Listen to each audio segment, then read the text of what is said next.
Cette année, c'est le début d'une nouvelle aventure. Simon et moi, on voulait se monter chacun un projet, une machine qu'on aime, qui nous touche un petit peu. Et dans mon cas, j'ai été dans mes vieux souvenirs. J'ai déjà été propriétaire de 2 Miata de première génération. J'ai adoré ces voitures-là. Puissance limitée, mais tenue de route absolument extraordinaire. Puis un petit côté old school, vieillot que j'aime beaucoup. Donc, j'ai fouillé un peu. J'en ai trouvé un qui était déjà passablement modifié. Et j'ai fait quelque chose que je vous suggère pas de faire. J'ai acheté la voiture sans l'avoir vue. Je me suis fié à, des amis, peu importe, qui m'ont dit « Oh oui, celle-là est bien belle ».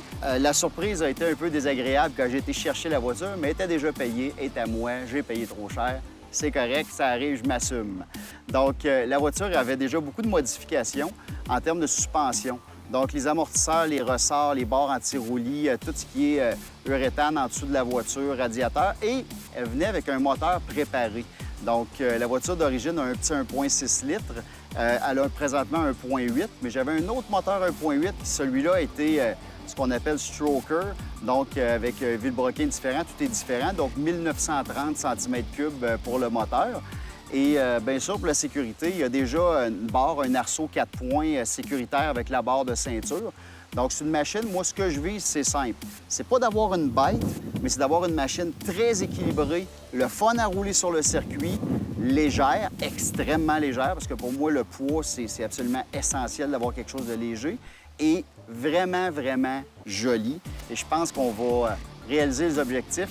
Quant à savoir sur piste, ça va être rapide, je pense que, toute chose étant relative, oui, ça va être rapide, probablement beaucoup moins que la bête que Simon va vous amener, mais je suis persuadé que je vais avoir énormément de plaisir. Dans mon choix, j'y ai vraiment été avec mon cœur. J'ai choisi une voiture que j'adore, une voiture légendaire, quelque chose de old school, avec un bon vieux moteur V8. Mon choix s'est arrêté sur une Camaro 67 que je vais vous présenter aujourd'hui. La Camaro que j'ai choisie, vous allez vous rendre compte rapidement qu'il y a quelque chose qui cloche assez vite avec l'auto, c'est qu'il n'y a pas de mécanique dedans. Pour l'application que je voulais faire, vous allez voir un peu plus tard dans le projet, j'ai décidé d'y aller avec une mécanique V8 encore, mais quelque chose d'un peu plus récent. Fait que c'est pour ça, dans le fond, j'ai décidé de faire l'achat de l'auto sans la mécanique. L'ancien propriétaire a gardé le moteur. Vous allez voir, il y a quand même un bon travail à faire, mais par contre, je pars avec une base solide. La voiture est en bonne condition. Pratiquement, presque pas des gros travaux de carrosserie à faire, disons, sur l'auto. Le plancher, toutes les pièces maîtresses de l'auto sont en très, très bonne condition. Une voiture qui a été solide, justement, puis qui était modifiée pour prendre beaucoup de puissance. Pour le reste, c'est sûr, oui, vous allez voir la mécanique que je vais mettre, ça va être une mécanique beaucoup plus récente. J'y vais même avec un système d'injection. Fait que ça, c'est intéressant. Ça fait longtemps que j'ai le goût de faire un projet comme ça. Là, j'avais le goût, j'ai regardé qu'est-ce qu'ils faisaient du côté américain aussi, puis c'est rendu de la mode aussi au Québec. Fait que moi, c'est ça que je vais faire pour ce projet-là. Avec mon gourou Sajan chez Synoptic Tuning. Sajan, c'est le moteur qui va être dans le projet Miata. Parle-nous de la mécanique, ce qu'on a fait là-dessus. Bien, on a un moteur de Miata 1,8 litres en temps normal qui était stroké du 930cc. On a des ITB qui est un système d'émission d'air individuel pour chaque cylindre. On a des cold packs de Audi R8 pour gérer le feu individuel en séquentiel pour chaque cylindre. On a deux courses là-dessus. Puis pour gérer le tout bien, on a un ordinateur Haltech Elite. On va mettre le modèle 550 dessus, ça c'est un autre modèle dessus. Puis aussi, mettons, pour mater ça aux transmissions, on a un flywheel léger de Toda Racing. Puis l'interne de moteur au complet, c'est monté Toda. On a des camshafts aftermarket, des pistons aftermarket, puis aussi des rods aftermarket. Donc, en donnant un petit coup de gaz, normalement, là, le régime va monter vite. La réponse devrait être bien meilleure qu'un moteur de rue normal, absolument. On aime ça.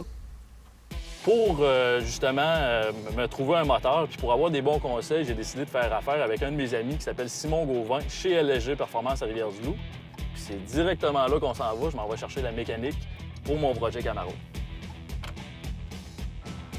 Je suis présentement à Rivière-du-Loup chez LSG Performance pour venir rencontrer Simon Gauvin. Vous avez vu qu'il n'y avait pas de moteur dans ma Camaro.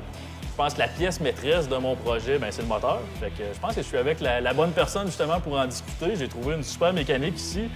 Écoute, Simon, peux-tu me dire qu'est-ce que tu m'as conseillé puis pourquoi tu m'as conseillé cette mécanique-là? Moi, je te conseillais un 6 litres 2013. OK.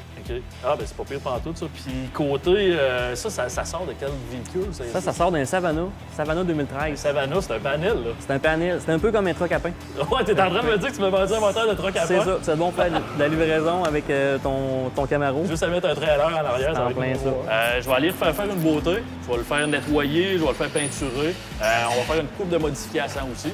Donc, je pense que je suis en bonne main. Chez LSG Performance, c'est ici que ça se passe pour tout ce qui est V8, bloc LS. Je pense que vous êtes la référence. Hein? Quand on fait un projet, une partie qui est importante, bien sûr, c'est la carrosserie. C'est ce qui va attirer l'œil en premier. Donc, mon ami Claude Tremblay, qui est un carrossier avec qui je fais affaire depuis longtemps pour toutes mes folies. Quelques années. Quelques années, en effet. Claude, tu as un beau challenge. Je l'ai déjà dit, j'ai acheté la voiture, je pensais qu'elle était en meilleur état, donc ça va te demander un petit peu plus de travail que prévu. Ta première évaluation de l'auto, c'est quoi? Écoute, c'est un auto qui a été râpé pour camoufler des défauts. Suite à ça, ben, on va travailler avec. Ça va être une découverte à chaque étape. On va mettre un ensemble carrosserie. Oui. Et je sais que dans le passé, tu as travaillé bien des voitures de course. Souvent, le produit est vraiment ordinaire. Là, on a quelque chose quand même Oui, de qualité. on a un produit qui est en Duraflex, assez résistant, de bonne qualité. Le fini est beau, pas de trous. Ça devrait être assez facile à installer. Moi, de prime abord, d'habitude, toutes mes autos à peu près sont grises, sont blanches, sont noires. Quand je t'ai parlé de ça, tu as fait « laisse-moi d'aller ». Ta décision, c'est quoi? Écoute, on s'enligne pour une peinture qui va être une peinture de véhicule d'exposition. BASF, de la Charisma, qui est des nouvelles couleurs, une palette de couleurs qui a été dévoilée au SEMA l'année passée, au mois de novembre. T'évalues, mettons, monsieur tout-le-monde veut faire un travail comme ça, il y a combien d'heures? Moi, je dis environ entre 150 et 200 heures faire ce véhicule. Fait que ça va être du sport, là. Oui. 150, 200 heures. Bien, Claude, je pense que je vais te laisser commencer tout de suite. Si on veut finir. Merci, Claude.